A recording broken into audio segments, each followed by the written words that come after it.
Behold, a cold open. Joe, I hear you're back at work now. You took leave, but you're back. Yeah, I took leave because I had a bad brain. I mean, I still do. That didn't change. I just learned to manage it better. As I had mentioned on a previous episode, I went through an IOP program. When you graduate these IOP programs, Tom, first of all, you would love it because everyone just sits in a circle and just says nice things about you. You would have died. Why did I ever fucking do creative work? Why did I get into this business? I should instead have mental health episodes. It seems like a much better deal. And you don't go to work when it happens. This is so good. It's also really funny when there are people who like have just joined the program that are like, now I have to say something nice about this person that I like literally am having my first session with. But you do a really good job of finishing your coffee. Yeah. Someone had said that. They were like, Joe, you are always holding coffee. And I was like, that's right. No way. I am. That's awesome. But I'm back at work. And it's been completely fine as far as like the transition. There was no awful surprises. But I gotta say, being mentally ill full time is a better deal. Like it just is. And I think the reason why it's following the hospitalization and then this IOP program and all this recovery work that I've done, I was shamelessly working on myself. Like, I mean, like it was the correct thing to do to do all these things. And it wasn't selfish. It was like actually important to recovery. And now that I'm back at work, similar things like that, the stuff that like makes the brain not as bad, now it feels all like time theft. It all feels like time theft, like I'm doing something on someone else's time, whereas during medical leave it was like I didn't have gravity. You learned how to fly, but now you can't. Yeah. I was gonna say, and I said this to you before, but like, I don't know, maybe this is all a mindset thing. You need to change your perspective, shift your viewpoint, because in my view, there's nothing purer and more noble than to commit time theft. And in fact, all workers should endeavor every day to commit as much as possible. So like, I think it actually is a good thing. You're not only are you bettering yourself and following a physician's instructions for your health, but also you're getting one over on demand. The thing is, like, now if I want to, like, I can squeeze in a walk outside and grab a coffee, you know, like 2 little mental health things in between meetings. Like, I can be real thoughtful about that. That's how it is for work now. But, like, before, there was no man to get one over. He didn't exist. Okay. Yeah. Okay. Yeah, I see. Okay. I see your point now. Yeah. It's fun to get one over on the man, but that's just because it's the only way we can break his awful control. If there was none at all. Yeah.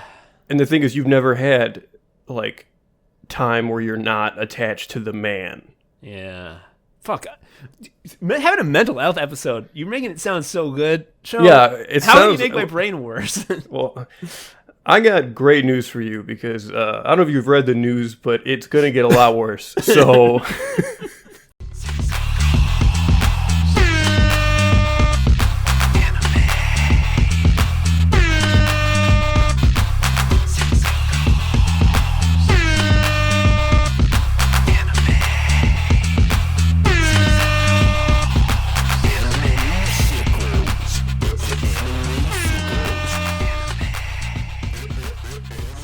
Hello, everybody. Welcome to Anime Sickos. It's the podcast for geniuses, and the only podcast on which we look at the 4 pillars of modern misery: anime, gaming, posting, and jobs. I am Tom, an anime sicko. I'm Joe, an anime sicko. Joe. So, one of our worst performing episodes ever. The only ones that really performed worse were like one of the ones that we put out right at the beginning when like our listenership was much smaller. So like in terms of like on the curve, our worst performers relative to what was being put out at that time. I think the very bottom of the barrel, the absolute nadir of the show. F tier. Yes. That was the Detroiters episode. People didn't give a shit. Yeah, they hated that fucking shit. That's really unfortunate because if they would have listened to the episode, they would learn that it's a great show. There are many jokes about it. Yeah. They talk about Simpsons porn for what feels like an hour. They do. She explains all the different pairings that you might find if you were to look up Simpsons porn, and what those pairings might be doing to each other. All this is to say, Joe, the reason I bring this up is because, we're going to do another episode about a long concluded, little remembered live action comedy series.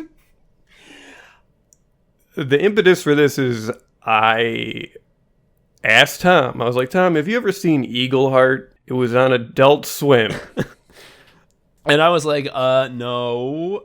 Is it one of those crappy shows that's just like, I don't know, it's like just that on purpose, like, I don't know, 12-ounce mouse. I never saw or that. It looks that like shit. Crappy. Yeah, like Squid Billies. It's like, ugh, I don't want to watch that. Yeesh. Ugh, exhausting. I haven't watched that shit. And I never will. No, it's what it is a live action like Walker Texas Ranger ripoff, starring Chris Elliott. It's 11 minutes long per episode. It's that magical 11-minute time slot, and it just swings for the fences in every fucking episode. I think it's important to note right away that you say that it's a Walker Texas Ranger ripoff. And that is true in that the main characters are all U.S. Marshals who are like fighting crimes. Kind of. Like there's an office that they report to. Yeah. But to say that the show bears any resent, like I'm going to guarantee it right now. That was something they had to include in the pitch to the network to make the show seem like it had a sort of center. And then it was immediately abandoned to the show's great benefit. Yes. So, what's the best way to introduce this show? You have three main characters. You have Chris Elliott, who is. Hold up! I just want to say, I was so sure that this guy's last name was gonna be Eagleheart. No one's named Eagleheart. Nothing is named Eagleheart. It never comes up. So you have Chris Elliott playing a U.S. Marshal named Chris Monsanto. It's like Chris Monsanto. What? How would I describe the character? He is just like terminally uninterested in everything around him. He's also a violent lunatic. Yeah, he's a murderous psychopath, a menace to human society. People on Twitter rightfully point out that like every cop show is a propaganda, and I generally agree.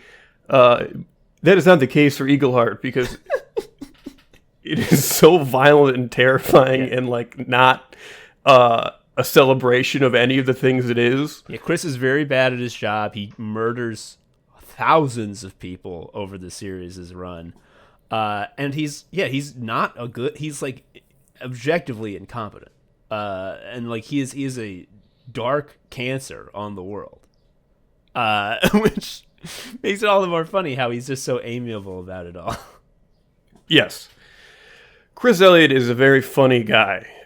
Before we started recording, we were kind of talking about how he is hysterical, but he just doesn't have like main big comedy guy vibes. He doesn't have like a signature role. He's not like, like Will Ferrell. You're like, Will Ferrell, fucking Anchorman. Got it. I understood.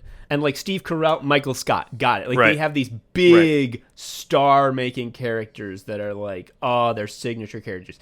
Chris Elliott's been around for my entire life, longer than that. He's just been constantly showing up in stuff. But like, if you try to think like, what is his like star power? What is What is his signature role? Like when did he really leave a huge impression? Like never. Like he's very low key. For me, it's this show. Like honestly, I mean, it is without a doubt the best thing he's ever done, and probably the best thing anyone involved has ever done.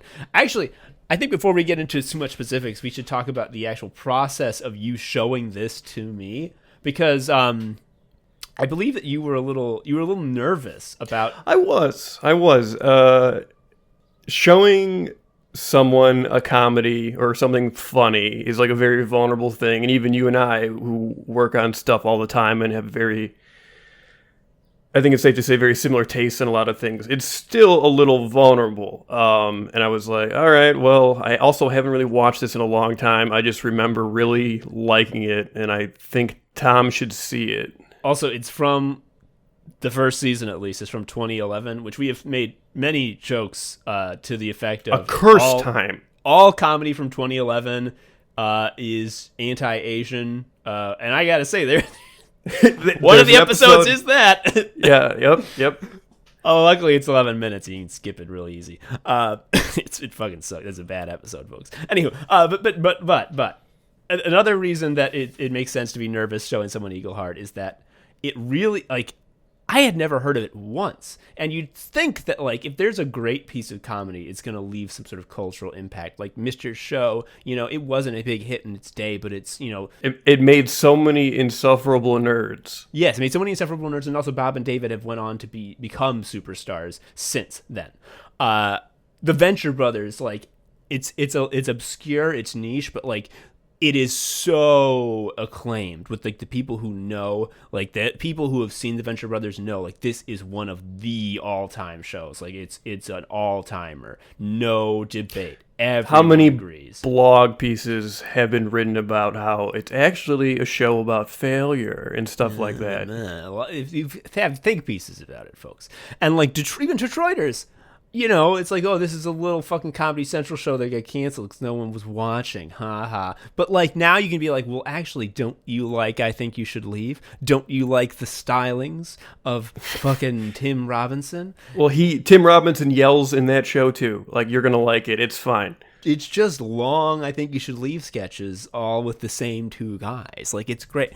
Eagleheart has none of that. But I soon found the hook. Because, like, when you showed me the first episode, not the first episode in the series, but, like, the first episode that you had showed I contacted previous guesto, Am Haverty. I was like, I'm going to have Tom watch Eagleheart. I need input as to, like, what I should present to him first. And they gave me some good options, and I ultimately went with the Creeps episode, which is the second episode in the first season. The first thing that happens is... And this is another thing about Eagleheart, is that it is shot and photographed so professionally. It looks like a real show, like a real, like, high production value show. So it starts off where a bunch of kids are playing, and a creep in an unmarked van drives up to them and says, "Hey kids, you need a ride?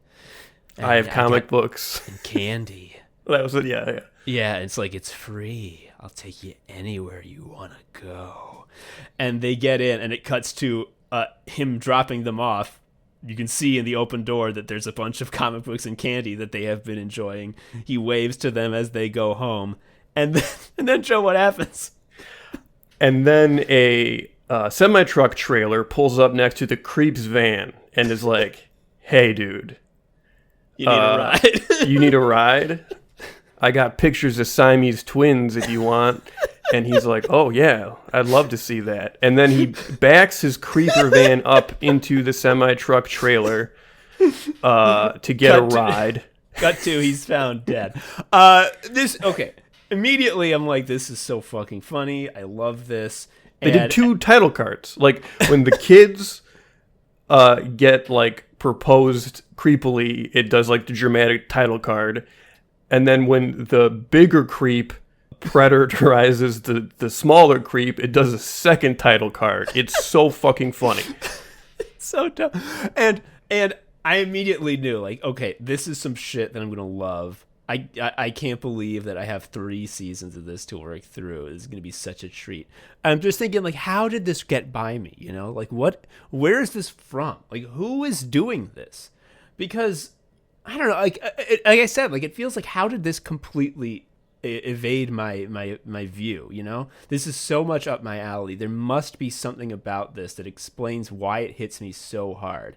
And then I saw at the end of the episode in the credits, you know, it has the creators and the head writers, these 2 guys named Michael Coman and Andrew Weinberg. And I'm like, who are they?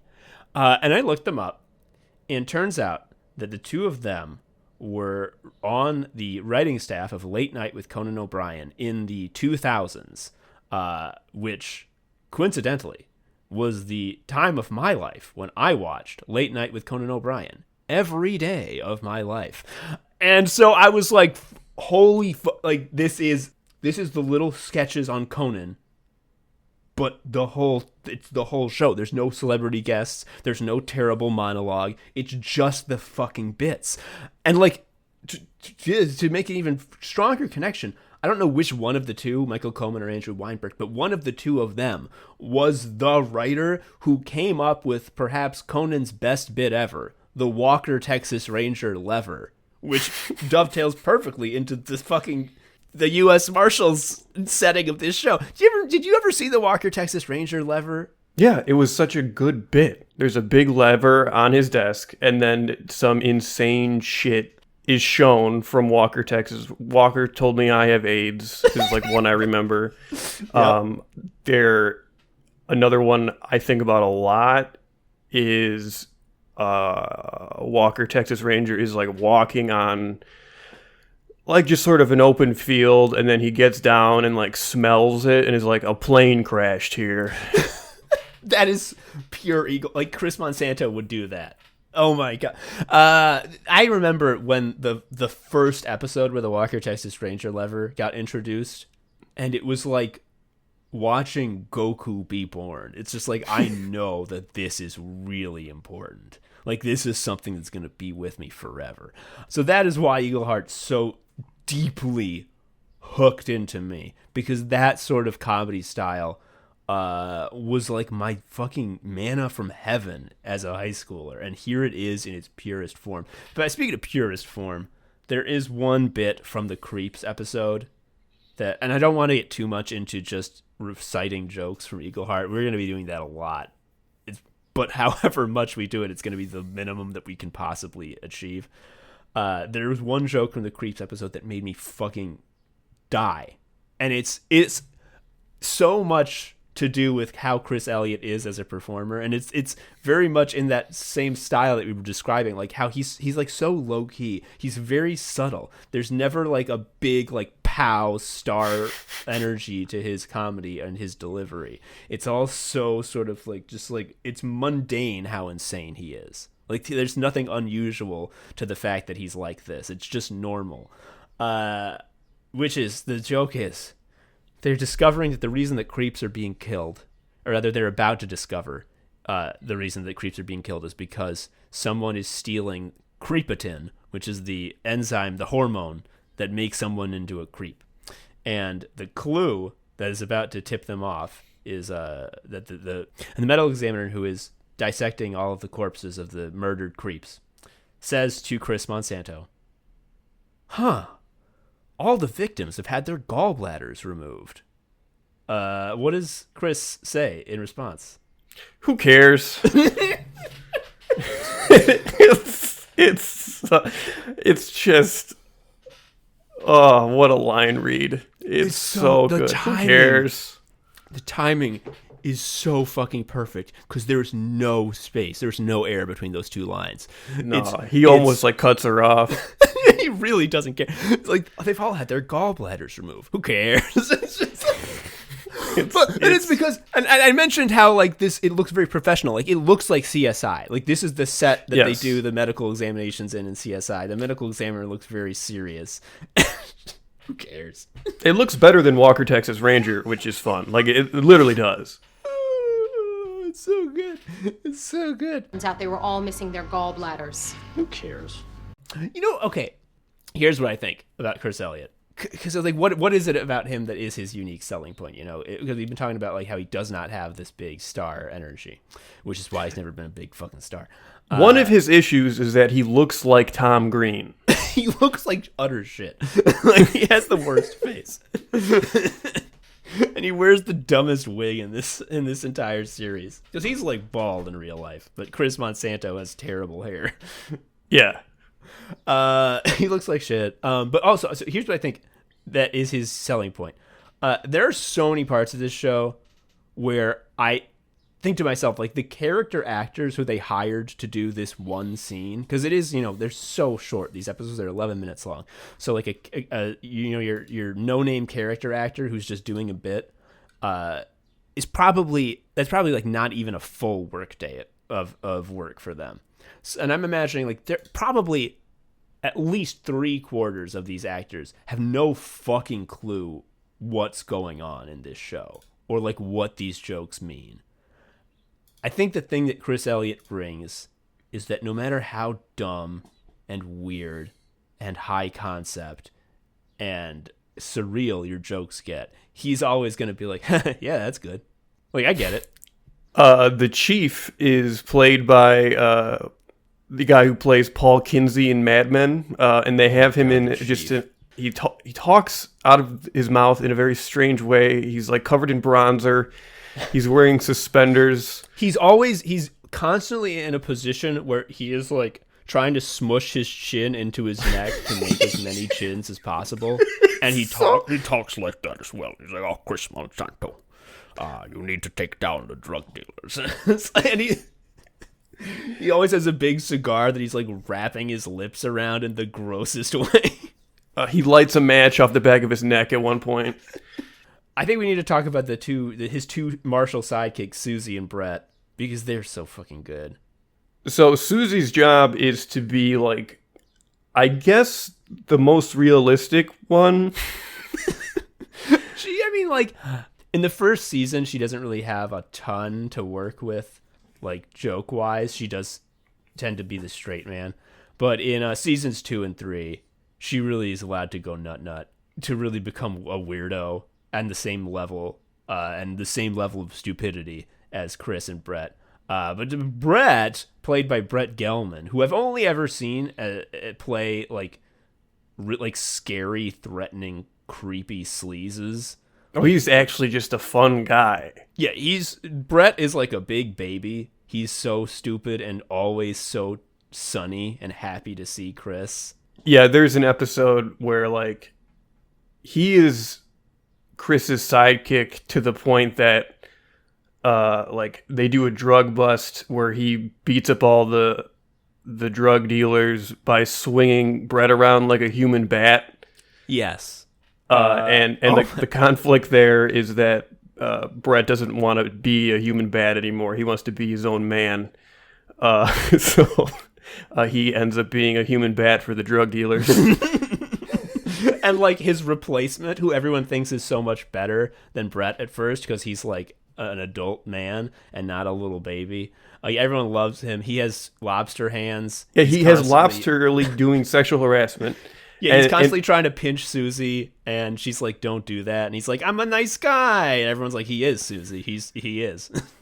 And when he dies, his last words are, "I'm a good guy," and then he turns into a lobster. Yes, but when there's a drug bust and Chris needs a human bat and he picks up the lobster hand guy, he behaves like a normal person would, which is like, and he doesn't become totally rigid. Yeah, if you're a human bat, you have to be completely rigid so you can be used to deal maximum damage. Yeah, so you can be swung for one, because he's holding on to your ankles. He's gonna need to swing you, which means you're gonna need to be totally rigid, which Brett can do.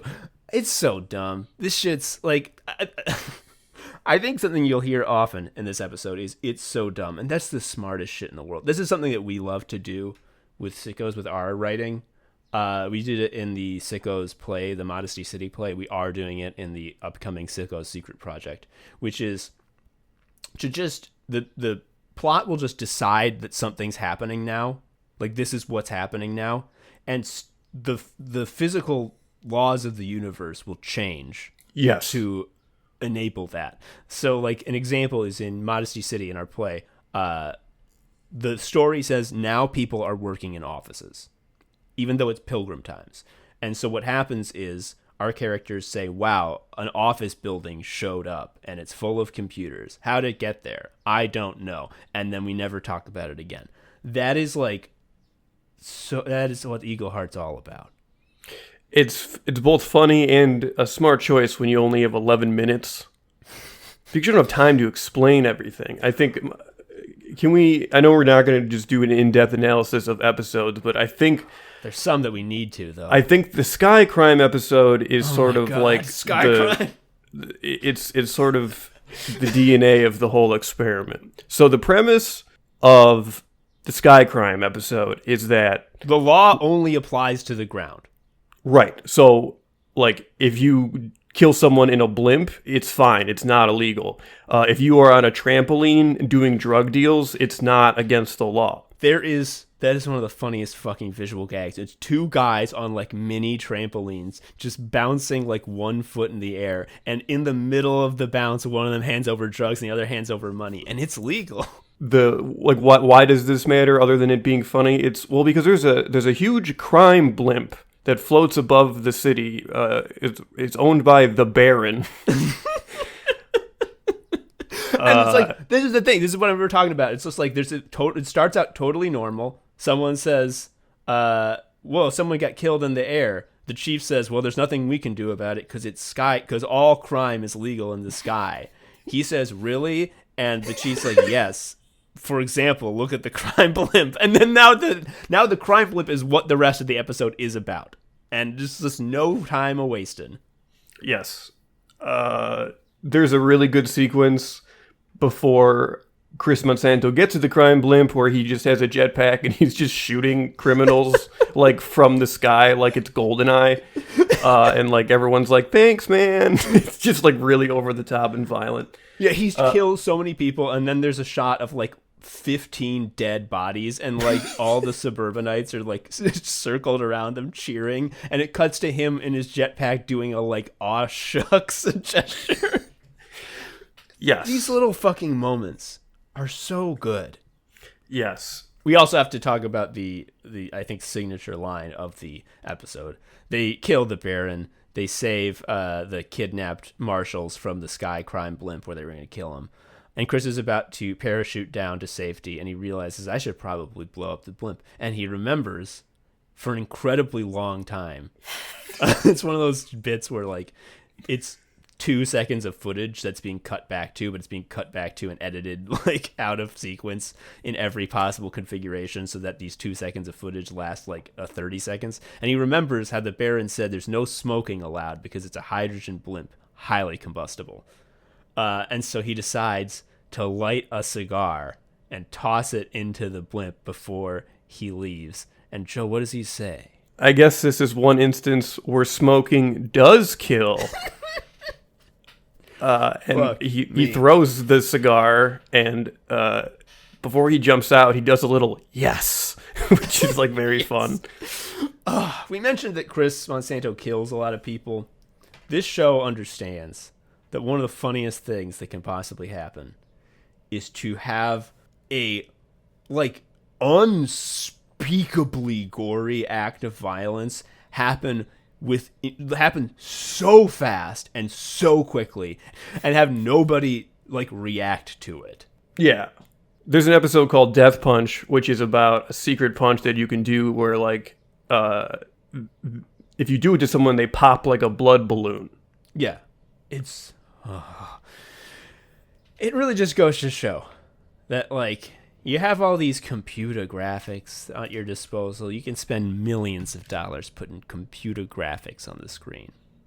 But they will never be as useful or as impactful as a special effect as the humble fake blood. Show how much does red fucking water cost?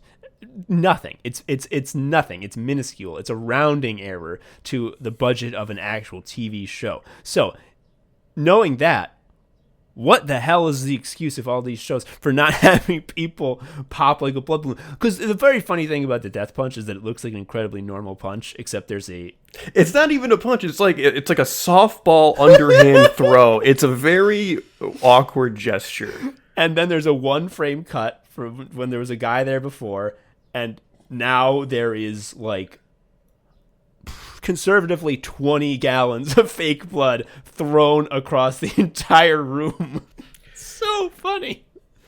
Holy shit. They like fake blood so much that there's a part where they do the thing where, like, oh, the guy was wearing a bulletproof vest, he's fine, but he still, a bunch of blood came out still, and they're like, yeah, it was filled with mice.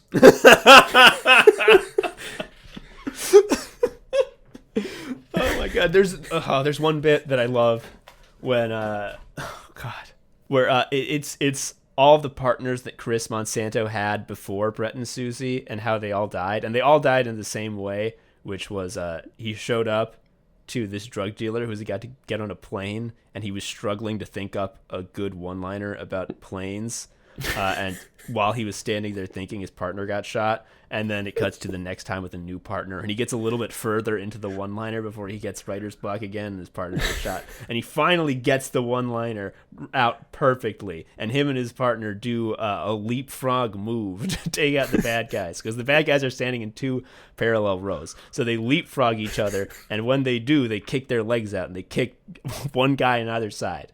Eventually, only one guy left, who's standing right in front of the propeller plane he was about to get on. And Chris's partner leapfrogs him. The drug dealer gets out of the way. And again, there's a one-frame cut for where there's a guy there going towards the propeller. And then the next frame, missed. All the fake blood in the entire universe is getting sprayed over this plane. And Chris's reaction is like, Lee. Lee. So funny. I love this show. I knew I had picked a winner matching the show to you because in the Death Punch episode where he just becomes like the head of this family of a guy he killed. Again, it's very emblematic of Eagleheart's plotting, which it starts off with something, and then there's a very minor, like, throwaway piece of information, which is the guy you used the Death Punch on had a family. And then now that's what the episode's about now. It's about the family. And, like, he becomes the head of their family to apologize for murdering the guy. Yeah. He also quickly becomes, like, a deadbeat dad. But anyway, he gets there, and, like, everything's fucked up, and, like, there's two kids there, and they're like, oh, hey, mister, are you going to diddle us? I won't tell anyone for a quarter. And both Chris Monsanto and Tom went a quarter at the same time. It was incredible. The issue was the price. Like, have some self-respect, children. A quarter. He was just so flabbergasted. And then, just to stay on this episode, the Death Punch episode really is one of the best. He becomes the head of the family, and then, like, now what the rest of the episode is going to be about? Well, the rest of the episode is going to be about the the grandma's meatloaf recipe, because the wife, Chris's new wife, basically makes meatloaf, and he says, I don't know whether to eat this or roll this at the 7-pin. And she's like, this is my mom's famous meatloaf recipe. She loves this. And then her mom comes over to dinner, and she says, Chris, you better not say shit about my mom's meatloaf. She comes in and says, it's my famous meatloaf. He says, I don't know whether to eat this or roll this at the 7-pin.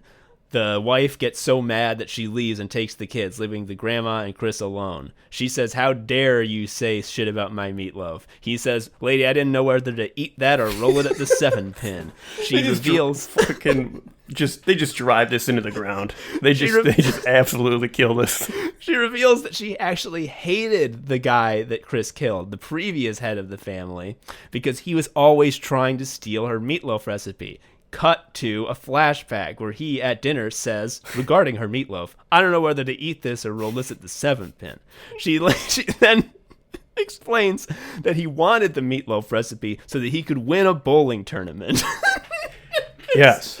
Like, everything just escalates beautifully, but, like, not in a way that ever feels off target. It's just like, this is the logic continued. Yeah. You know what has the most shared comedy DNA with Eagleheart that I also deeply love, it's not Conan. Conan is the answer because it's written by the same guys. But other than that, it's the comic series Tales Designed to Thrizzle by Michael Kupperman. If you don't know about that shit, like, oh god, Michael Kupperman is a hard follow on Twitter. He is one of the most aggrieved men who's ever been born. A lot of bad stuff happens to him.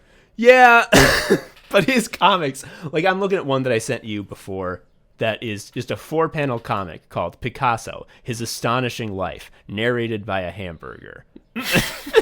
And the text box goes, I'm good. The year 1927 was a difficult one for Picasso.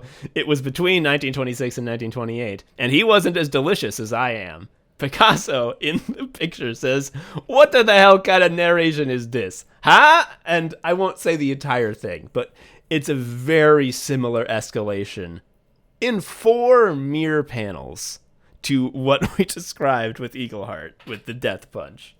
Oh, yeah. Shit. This is, and I know I said we weren't going to just say all the jokes, but I'm saying all the jokes. I'm saying all the jokes, folks. Turns out that he didn't death punch the guy. The death punch isn't real. He just happened to punch him at the same time that the grandma blew up explosives that she had previously put in the guy's sweater that she had knitted for him for Christmas, because then he would no longer be trying to get her meatloaf recipe. So actually she killed him. Yeah, so the death punch isn't real. Yeah, it's fake. It was just a coincidence. But then Chris is like, well, you just confessed to murder, and I'm a U.S. Marshal, so you're under arrest. And she's like, fuck you, and runs at him. And show what happens. He does the death punch for real. She explodes. It was exactly the same effect. And it's like, as her guts rain down on me, I realize the death punch is in fact real. That's his lesson. That's the lesson. This show's so fucking good. There's another, I'm not going to get as deep into this episode, but one gag that fucking killed me, and that also was the gag that then defined the course of the entire episode, was there was one episode where they needed to beat a suspect to get a confession out of him. And Chris says, all right, boys, take him out to the beat shack. And Susie is just like, guys, you gotta stop using my apartment to beat guys up. And it's like, oh, that's the fucking beat shack. And then when it cuts to her apartment, like, it's like a 20th story apartment in like a big building. It's not a shack. Like, they have to take an elevator to get there.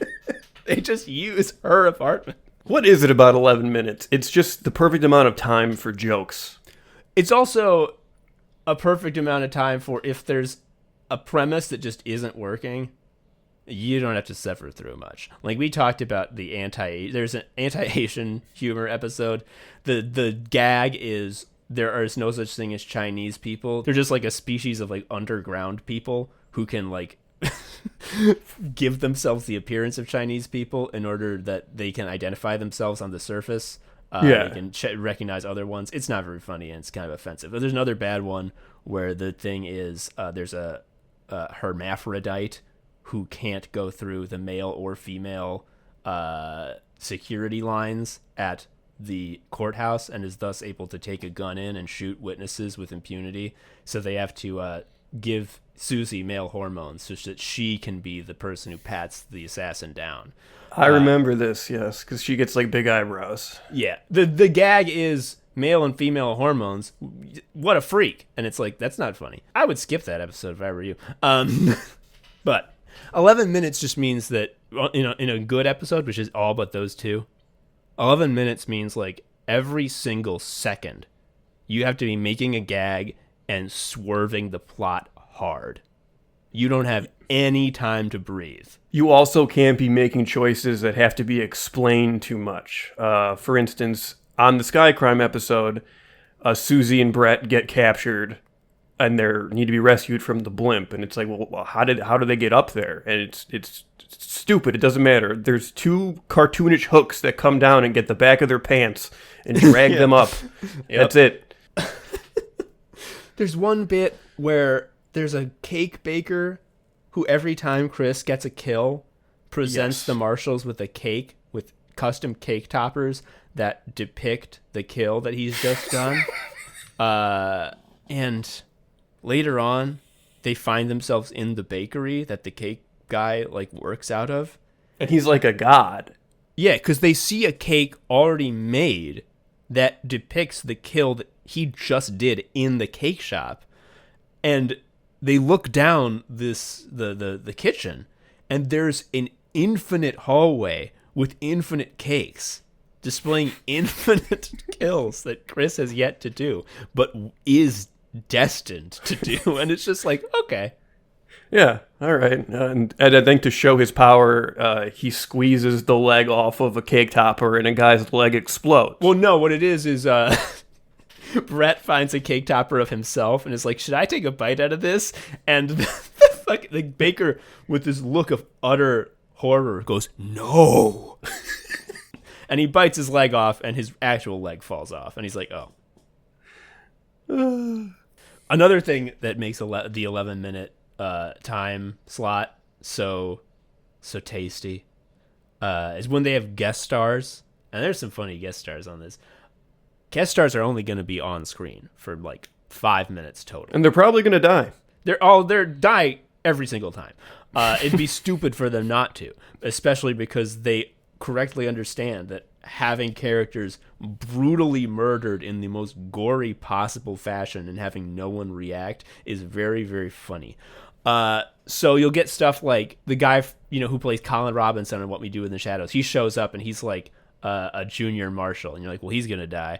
And like 2 fucking seconds into him being on screen, he's like sliced in 2 by a katana, but his top part doesn't fall off. He's like, I'm actually really good at keeping my top part on. I probably have like 24 hours before my top part slides off my bottom part. And so he's just in the rest of the episode with a red line across his torso until at the end, the top part flops off and then he dies. And it's like, that's so fucking good.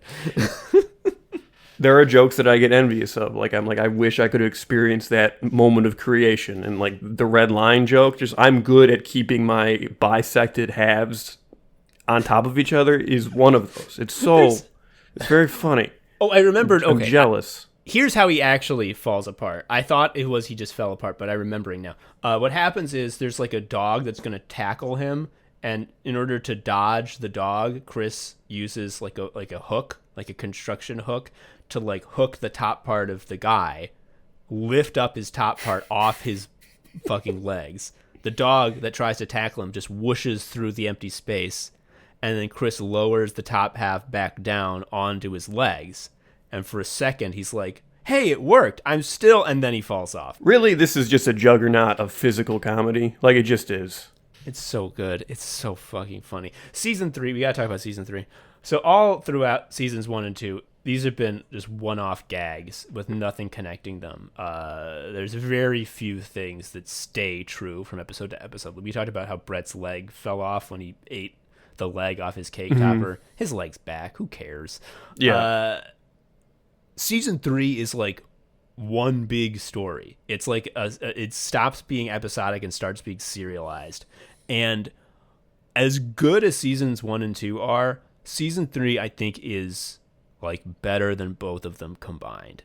So what's the overarching like theme now? Like what's the connecting goof? Yeah. It's it's called Eagleheart Paradise Rising.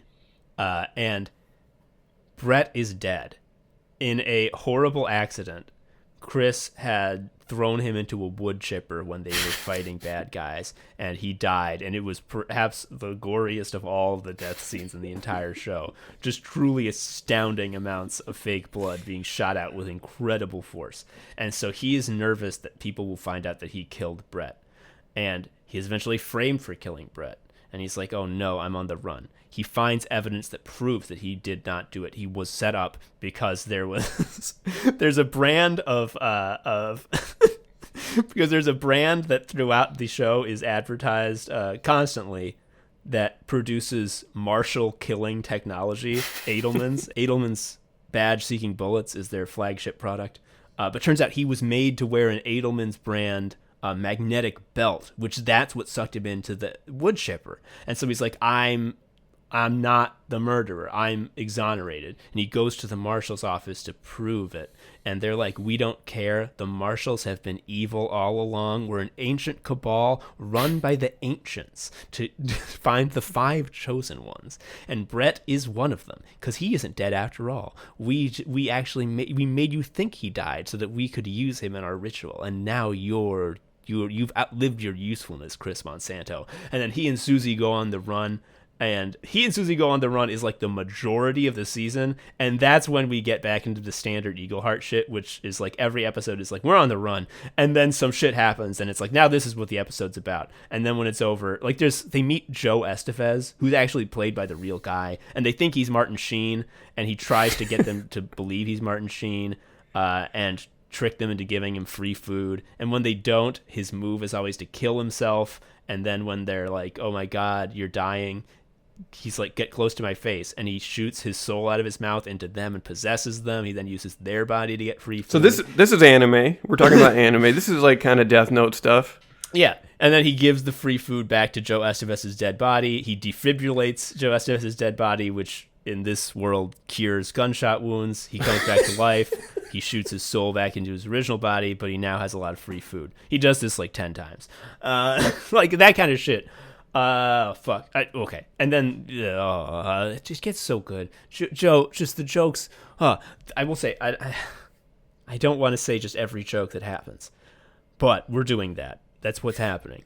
There's a joke that, like, I was in the zone. I was in like the comedy zone where just the level of humor, the ambient level that I was accustomed to was so high that I was no longer like reacting and laughing, even as I understood what I was seeing to be hysterical and enjoying it greatly. But there's just your no tolerance was getting high. Your goof tolerance was through the roof. Exactly. That happens when you watch like a really good comedy long enough. You start to just get the dopamine without getting surprised. You're like, I know this is happening. I know this is what's going to happen. I got to tell you about this joke though, because this broke through.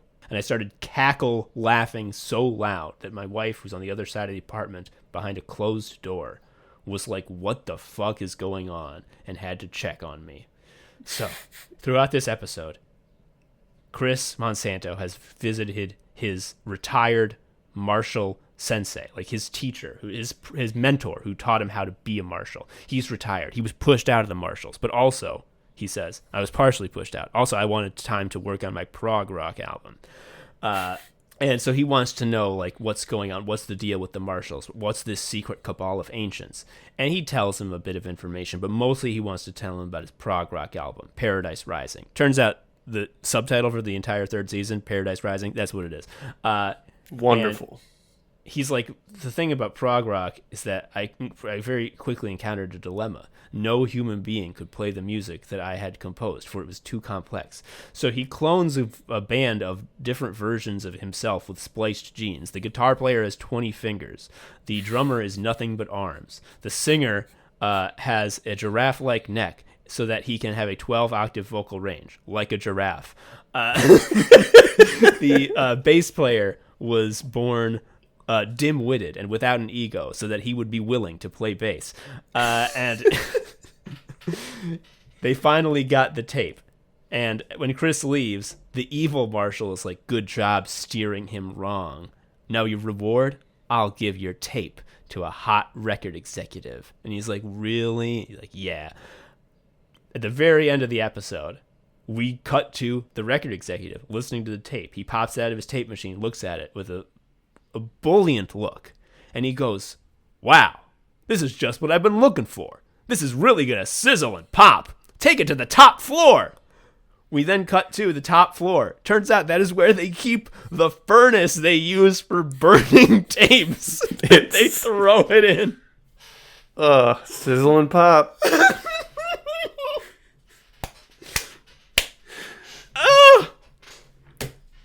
See, the thing about this episode and our show that's so good, last episode, we did a segment with Taylor Moore that was just absolute gold for a first-time listener, which is we discussed in depth the business philosophy behind the scenes of this Stuff podcast no and why one we do wants. it.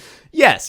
And so on this episode, we decided to, keep that train going by just describing jokes that someone else did and not making any of our own. Yeah, but it's important to know that we're very jealous of these jokes. They're so fucking, like, this really is, I think, one of the best comedy achievements Eagleheart is that I can think of. Like, this is something that everyone involved should feel so proud of, because I don't know that it will ever be topped in any of their careers. I'm looking at the document, and there's actually I don't remember this happening in the episode, so I'm just going to say what you have written here because it's the premise is very good. Chris kills 5 drug dealers by increasing his carbon footprint and causing a tidal wave. Yes, so throughout that entire episode, he's constantly like leaving things on and switching things on for no reason.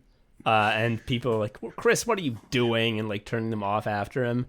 And then at the end, there's drug dealers on the docks who have them cornered. They're dead to rights. And he's like, Susie, I bet you think I've been pretty scattered lately. Well, what I was actually doing was increasing my carbon footprint. Oh, another reason that he increased his carbon footprint is that he was saying in an alley, he was like, oh no, I hope no one finds out I killed Brett. And he turns the corner and there's like fucking Willie Loman from Death of a Salesman. And he goes, I know what you did. And Chris is like, what? You did? With Brett? And he's like, yes, Brett, I know it all. We cut to that guy's house. His house is a stage. Like, it is shot like a stage show, like a set of Death of the Salesman, and everyone in it acts like a stage actor. And he's like, honey, I did it. I finally found someone who reacted when I said, I know what you did. His job is that he's a professional guy who goes around saying, I know what you did, so that he can blackmail people. And so Chris becomes his sort of servant. And later on, that guy, the guy who's blackmailing Chris, who said, I know what you did, is walking down an alley and he's like, gosh, I hope no one finds out I don't actually know what Chris did. And then there's a second guy who says, I know, no, now I know what you don't know. And so he's being blackmailed by that guy while Chris is being blackmailed by this guy. And so 11 minutes. This is happening in 11 minutes. And so another way that he increases his carbon footprint is at one point, Chris is just the guy's employee. So he is given like the company credit card to make business purchases. And he has to spend all day calling people on the phone saying, I know what you did, in case one of them decides to get blackmailed. And eventually he's just like, And he uses that guy's credit card to buy 200,000 pounds of steel. Or rather, I think, order it to be smelted. And that is another way in which he increases his carbon footprint, then causing the tidal wave that kills the drug dealers. And we see a flash of a headline that says, tidal wave destroys eastern seaboard, tens of thousands killed. And the chief is like, great job killing those 5 guys, Chris.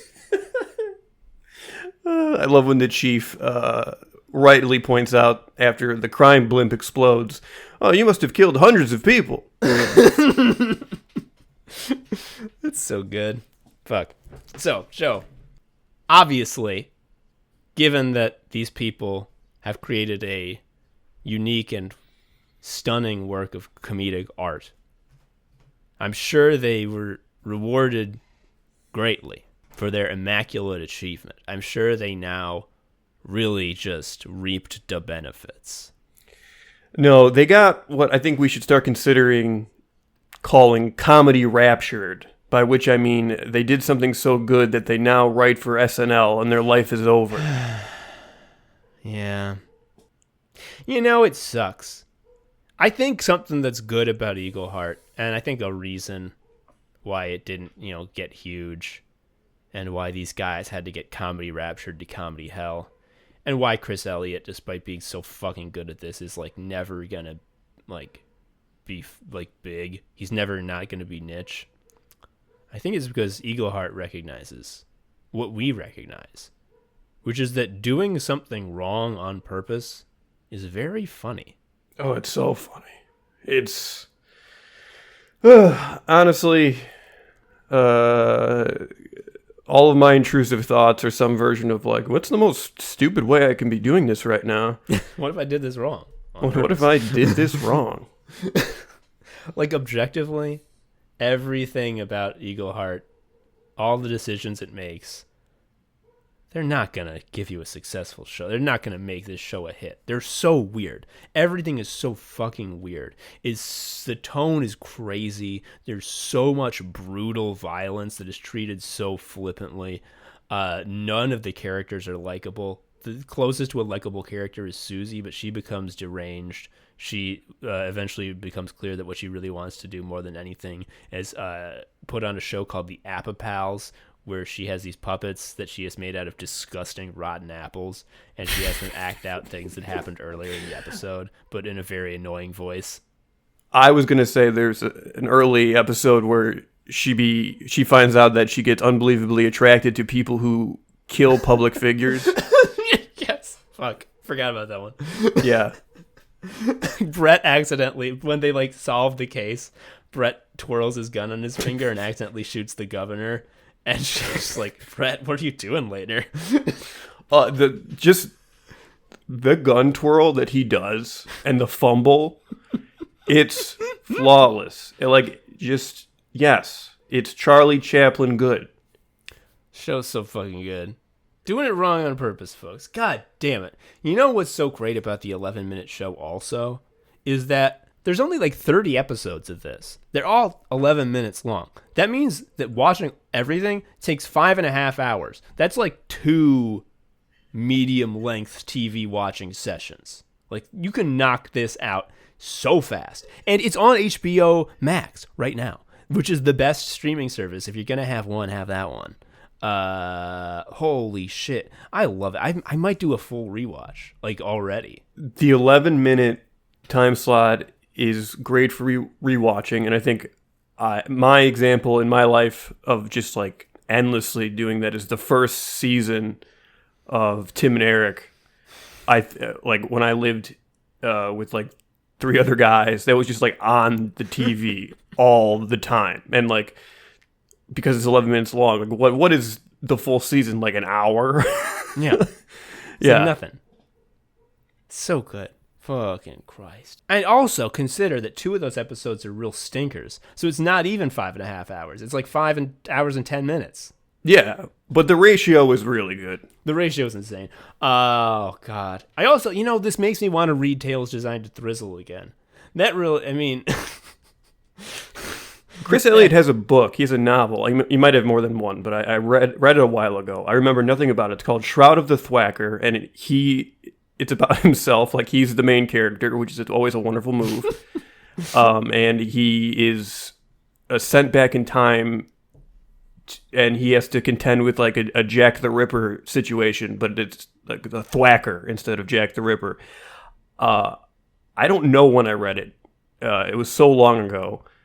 But kind of like Chris Elliott, I just remember it being so fucking funny, and then I forgot everything about it. Fuck. Oh my God. I gotta read that. Have you ever read Tales Designed to Thrizzle? Yeah. Okay, good. That shit's so underappreciated, and I'm sure Michael Kupperman will rant about it on Twitter. He has a lot to rant about. When you actually see the things that have happened to him, he really is one of the more cursed human beings of all time. But we mean them the best way, but like his trials seem like he's going through it sometimes, and yeah. I wish life was easier for cartoonists in general. That's basically what I'm trying to say. Yes. What he made with Tales Designed to Thrizzle was, I think, a comedic achievement on par with Eagleheart, which is to say one of the 100 greatest things a human has ever done, ever, is draw those comics, is draw those cartoons. And had I my way, he would be given one of the 100 most valuable rewards that any human has ever had. Instead, the reward he is given is disdain and hatred and poverty. Poor man. Fuck. But a talented cartoonist and very funny. I don't mean to harp on this, but I gotta say, he was one of my first follows on Twitter because he was like a comedy hero, and the absolute whiplash of his work to what he be talking about every day.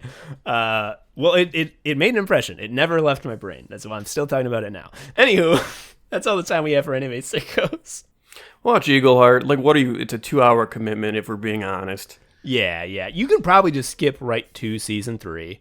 Watch all of that. It's not like there's a plot to follow. You gotta watch Creeps. Well, I'm thinking you start with season 3 because it's like the fucking creme de la creme, and then you're like, and you thought that was good. You got all these fucking little bonbons to eat now to follow it up with. Oh boy, aren't you lucky? No, start with Creeps. What am I saying? Creeps. It's Creeps. Who cares? Got a picture of Siamese twins. We'll see you next time. I've been Tom and Anime Sicko. I've been Joe and Anime Sicko. Bye. Bye. Thank you for listening to Anime Sickos. I've been Tom, a sicko. You can follow me on Twitter at TomHarrison19. Joe is also a sicko. You can follow him on Twitter at ShariaUncle. You can follow Anime Sickos on Twitter at Anime Sickos, or email us at animesickos@gmail.com. Please leave us a review or something. I don't know. Tell a friend. Anyway, until next time, bye.